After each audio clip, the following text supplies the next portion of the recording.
Good day, kids. My name is Teacher Donna, and today we're going to talk about Introduction to Target Games Batuhang Bola. Are you ready? Games have become part of Filipino culture and one of the oldest forms of human social interaction.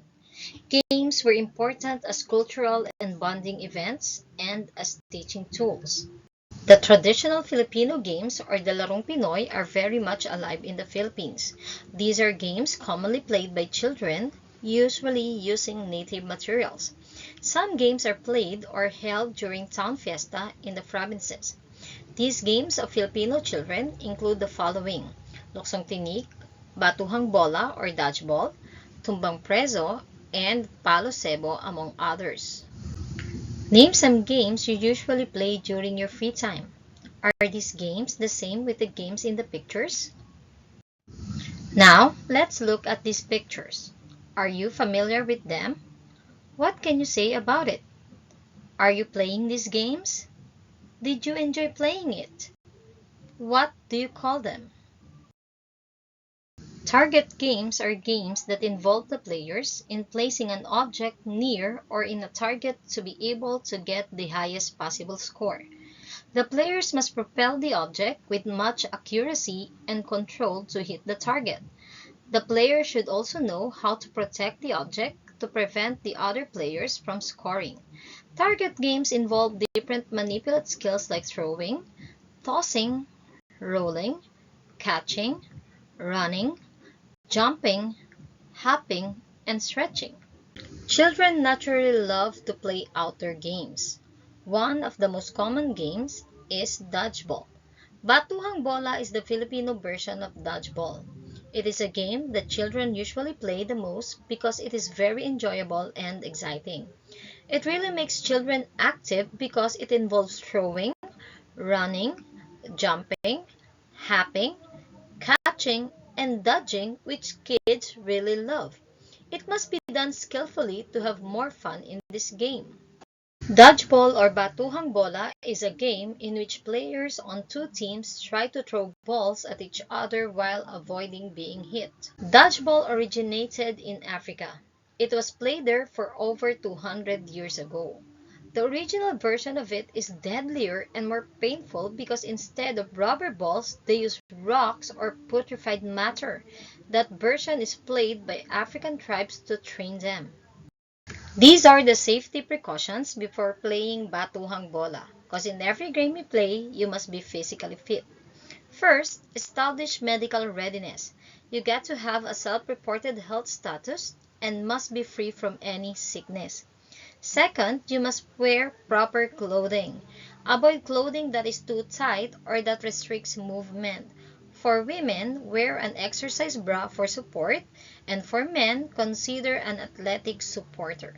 These are the skills needed in the game: throwing, running, jumping, hopping, catching, and dodging. Now, let's learn how to play Batuhang Bola. These are the mechanics of the game. 1. To play Batuhang Bola, you must first gather two teams and get a ball. 2. Players play in front of the end line. Each of them must have a space behind them, 5 meters. When the player is out, they go and play behind the other team. In order to get back in, they have to hit an opponent. And 3, the first team should stand in the middle of the court, while the second team should be divided into two and should stand at both sides of the first team. Then, the second team should hit the players of the first team. If the second team could hit a player in the first team, that player is out. If that player catches a ball, his team will gain a life and can be used to revive another player or be used to continue to play on if the ball hits him or her. The team will win if it hit all the players and none of the players are left. The following are the rules of Batuhang Bola. First, toss coin will decide who will be the offensive team or defensive team. Next, teams will be playing a 30-minute game with teams exchanging position as offensive and defensive teams every 5 minutes or until a team scores 5 points. Then, there will be a 5-minute halftime break. After that, offensive team will place one player each on the shooter position and 2 players on assist position behind the shooter. Shooters are only allowed to throw the ball at defensive players behind the line at the base of the triangle, which is the designated throw area. Assists are not allowed to throw the ball at the deflectors. Then, defensive team will field 5 players in the playing court as deflectors.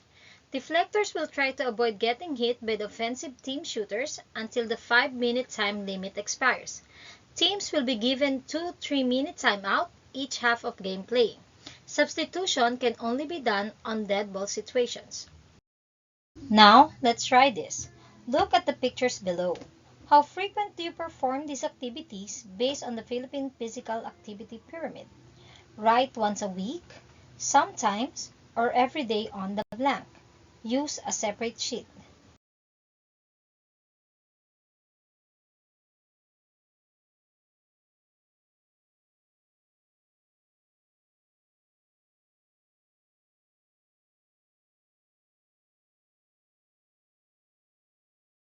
Well done! Your answers will be checked by your teacher. Now, let us do the following activities. Ask a member of the family to help you execute the skills. Do all these skills for 8 times. Enjoy! Let us do an additional activity. Identify what skill is used in doing household chores. Look for your answer on the box and write it down on a space below each picture.